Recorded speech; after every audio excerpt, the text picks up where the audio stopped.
Assalamu alaikum viewers, it's me Kashyap and welcome back to my YouTube channel. So today's lecture is about lesson planning. ठीक है, इसमें हम लोग देखेंगे कि लेसन प्लानिंग क्या होता है, ठीक है, नीड्स क्या क्या है, हम लोगों को ज़रूरत क्यों है लेसन प्लानिंग की, ठीक है, क्या क्या बेनिफिट्स हैं, क्या क्या फ़ायदे हैं लेसन प्लानिंग के। उसके बाद हम देखेंगे कि लेसन प्लानिंग को करते हुए किस प्रोसेस से गुजरना पड़ता है हमें, हम लेसन प्लानिंग को कैसे डिज़ाइन करते हुए, फिर हम लोग आखिर में देखेंगे कि लेसन प्लानिंग के क्या क्या अप्रोचेस हैं, ठीक है। तो first slide is going to be about need of lesson planning कि हम लोगों को नीड लेसन प्लानिंग की ज़रूरत क्यों पड़ती है, ठीक है। तो फर्स्ट है कि it helps in achieving goals and objective. ये हमें हम लोग लेसन प्लान बनाते हैं तो ये हम लोगों को जो हमने मकसद रखा होता है क्लास का उसको अचीव करने में हेल्प करता है, ठीक है। गेट रिड ऑफ प्रॉब्लम और टू अवॉइड देम। तो जब लेसन प्लान बनाया होगा तो प्रॉपर हमारे पास एक प्लान होगा किसी भी क्लास को लेने के लिए, हमने किस तरह से एक क्लास को एक लेक्चर को डिलीवर करना है, तो फिर इस तरह से हमें प्रॉब्लम नहीं पेश आएगी, ठीक है। Reality check of everyone's performance. तो जब लेसन प्लान होगा तो हम लोग हर एक बच्चे की परफॉर्मेंस को अच्छे से चेक कर सकते हैं। Improve habits and attitude of the students. तो हम लोग लेसन प्लान की हम लोगों को इसलिए ज़रूरत पेश आई कि हमने स्टूडेंट्स की हैबिट्स और एटीट्यूड्स को इम्प्रूव करना था, ठीक है, लेसन प्लान के ज़रिए। Improve the teaching skills. तो ऑब्वियसली जब लेसन प्लान बनेगा तो टीचिंग स्किल्स भी इम्प्रूव होंगी, ठीक है। आप एक प्लान के मुताबिक बच्चों को पढ़ाएंगे, ठीक है। तो जब लेसन प्लान बनता है तो एक कोऑर्डिनेटर या प्रिंसिपल से चेक होके आता है, तो इसलिए टीचिंग स्किल्स इंप्रूव होती है, मेकिंग टीचिंग ईजी। तो जब लेसन प्लान बनेगा तो उसमें पूरे दिन का लिखा होगा। फॉर एग्जांपल अगर एक क्लास का लेसन प्लान है तो इसमें लिखा होगा कि 5 मिनट्स में आपने वार्म अप एक्टिविटी करवानी है, ठीक है। फिर नेक्स्ट 5-10 मिनट्स है वो आपने लेक्चर देना है, फिर आपने 5 मिनट्स में क्वेश्चन आंसर करने हैं, फिर आपका पूरा लेसन प्लान होगा, तो इस तरह से आपकी टीचिंग भी ईजी हो जाएगी, ठीक है। तो इसलिए लेसन प्लान की जरूरत पेश आई। The next slide is about the benefits of lesson plan. Lesson plan के क्या क्या फायदे हैं। तो लेसन प्लान हमारी हेल्प करता है स्टूडेंट्स की लर्निंग को इम्प्रूव करने में, ठीक है। लेसन प्लान जब हमारे पास होगा तो बेटर टाइम मैनेजमेंट होगी, ठीक है। हमने हर एक एक्टिविटी के लिए अलग टाइम रखा होगा। Increase teacher confidence. जब लेसन प्लान होगा तो टीचर का कॉन्फिडेंस भी इंक्रीज होगा। स्ट्रेस रिड्यूस होगा, स्ट्रेस कम होगा, ठीक है। टीचर को टेंशन नहीं होगी, उसको पता होगा कि मैंने इस टाइम पे ये काम करवाना है और वो पूरे जब तक क्लास खत्म होती है सही से काम करवा लेगा। और इम्प्रूव टीचिंग स्किल्स। तो टीचिंग स्किल्स इम्प्रूव होती हैं, ठीक है। ये फायदा है लेसन प्लानिंग का। The next slide is about the process of lesson planning कि हम लोग जब भी लेसन प्लानिंग करते हैं तो हम लोग किस मरहले से गुजरते हैं, ठीक है। क्या प्रोसेस होता है लेसन प्लानिंग का। तो इसमें 3 स्टेप्स हैं, 3 स्टेजेस हैं लेसन प्लानिंग की। एक है प्री प्लानिंग स्टेज है, एक डिजाइनिंग अ प्लान और थर्ड है पोस्ट प्लानिंग स्टेज, ठीक है। तो फर्स्ट है pre planning stage. Pre planning में होता है जब आप लेसन प्लान बनाते हो उसके पहले आपने क्या क्या प्लानिंग करनी होती है, ठीक है। तो ऑब्जेक्टिव ऑफ द क्लास आपने ये प्लान सोचना है दिमाग में कि ये क्लास का मकसद क्या है, ठीक है। मटेरियल कौन सा इंपॉर्टेंट होना चाहिए, कंटेंट कौन सा हमने पढ़ाना है क्लास में, प्री एग्जिस्टिंग नॉलेज क्या क्या है स्टूडेंट के पास, स्टूडेंट को पहले क्या आता है क्या नहीं आता, उसके मुताबिक हमने लेसन प्लान बनाना है। नीडेड मटेरियल तो हमने देखना है कि कौन कौन सा मटेरियल है जिसकी ज़रूरत है लेसन प्लान बनाने के लिए, ठीक है।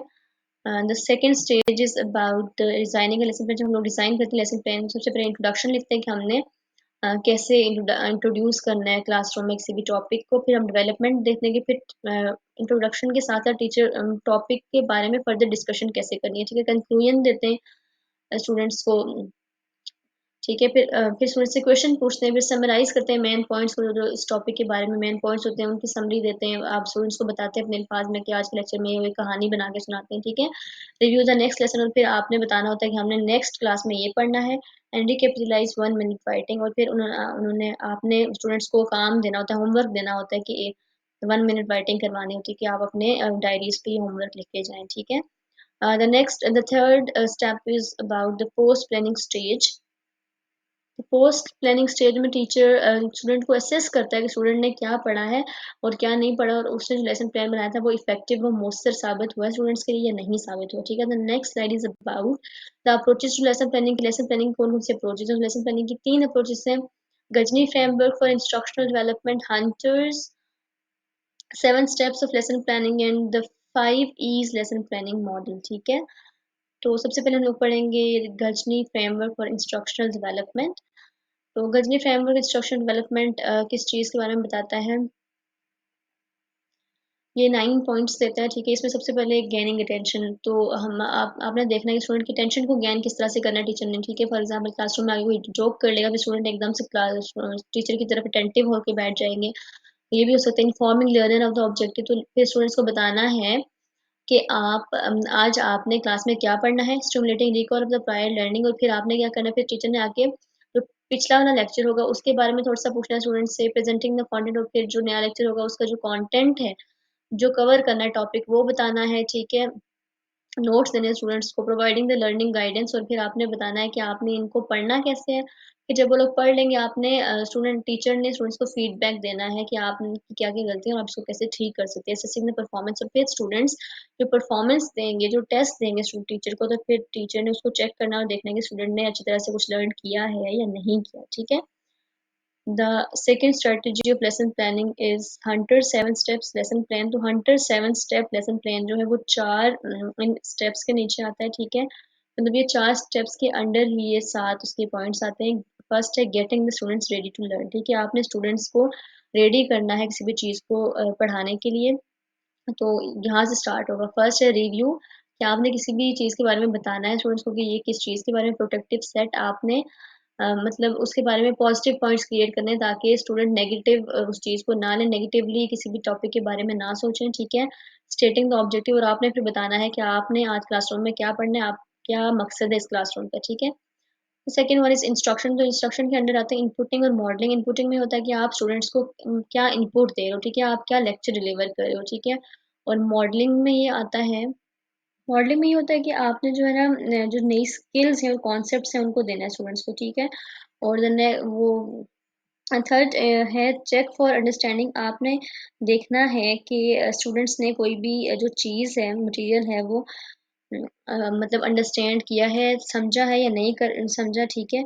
और फिर है गाइडेड प्रैक्टिस। तो गाइडेड प्रैक्टिस में आपने ये देखना है कि स्टूडेंट को अपॉर्चुनिटीज़ प्रोवाइड करनी है, आपने उनको मौके देने हैं कि वो जो अपना लेसन है, जो अपना सबक पढ़ा है, उसको अपनी डेली लाइफ में प्रैक्टिस कर सके, ठीक है। तो और जो लास्ट स्टेप है fourth for independent practice. Independent practice के अंडर आता है independent practice, assign work to reinforce learning and apply new skills और कॉन्सेप्ट्स, ठीक है। आपने स्टूडेंट्स को वर्क असाइन करना है, ठीक है, असाइनमेंट देनी है आपने स्टूडेंट्स को कि वो जो भी उन्होंने पढ़ा है वो लिख कर लाएं, ठीक है, ताकि उनके टीचर को पता चल सके कि उनमें कौन कौन से स्किल्स डेवलप हुई हैं और कौन कौन से कॉन्सेप्ट्स उन्होंने नए सीखे हैं, ठीक है। तो 5 E's ऑफ लेसन प्लानिंग में सबसे पहले क्या आता है, इंगेज।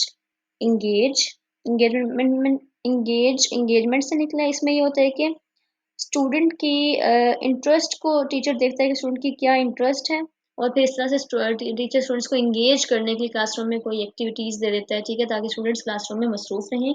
एक्सप्लोर का क्या मतलब होता है कि जो स्टूडेंट्स होते हैं, ठीक है, उनको एक्टिविटीज़ दी जाती हैं ताकि वो नए नए कॉन्सेप्ट्स को एक्सप्लोर कर सकें, ठीक है। एक्सप्लेन का ये मतलब होता है कि गाइड करता है स्टूडेंट्स को अबाउट द की कॉन्सेप्ट, जो भी कॉन्सेप्ट नए होते हैं वो क्लास में एक्सप्लेन करता है टीचर। इलेबोरेट का क्या मतलब होता है कि डिस्क्राइब करता है टीचर स्टूडेंट को किसी भी चीज़ को खोल के, ताकि वो प्रॉब्लम सॉल्विंग स्किल्स में अच्छे हो सकें, ठीक है, प्रॉब्लम अच्छे से सॉल्व कर सके। इवैल्यूएशन में होता है कि टीचर स्टूडेंट को असेस करता है, मतलब उनका टेस्ट लेता है कि उन्होंने क्लासरूम में क्या सीखा है और क्या नहीं सीखा। This is all about today's lecture.